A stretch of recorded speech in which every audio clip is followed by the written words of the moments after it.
we arrived, and so he's explaining that they had a hidden camera, and this was the first time that they had done this thing, and there's this girl that they have a camera on, and she sees the first person get on, and she's like, it's New York, whatever. And she goes, when the second person came on, she starts to pay a little bit more attention, and this part here, she puts her book away, and unfortunately it's titled Rape.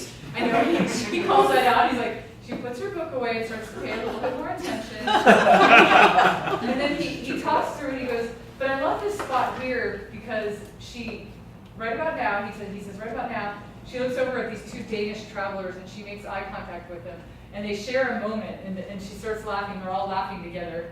And she goes, he goes, I love this moment because in this moment, you know, it could have been a scary situation, but in that moment she was able to share this experience with somebody else.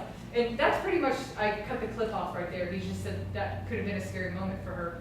But the cool thing about that was he used this emotional connection, and he even in that talk alone, it's called the shared experience of absurdity. He talked about how when you experience things with other people, it's amazing. Like he had done this thing where he had 50 people walk into a Best Buy in New York City, and they were all wearing khakis and blue polo shirts. And so he's like, don't pretend like you work here, but you know, just walk around and confuse everybody. And the managers came in and they called the police, and then the police actually showed up, the New York police showed up, and they said, yeah, but it's not actually illegal to wear khakis or a blue polo shirt in New York. So, but he does things like that, and he says that he hates when he gets accused when people like write on the internet are like, these people have too much time on their hands. He's like, nobody goes into like a football stadium and accuses people of having too much time on their hands, you know?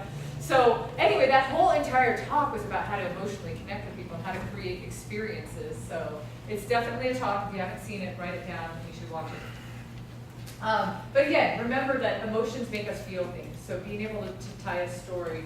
And remember one thing too, we're going to talk about story time a little bit later, but I think that the number one myth that is probably propagated out there is when somebody tells you, just tell a story. That's not good advice.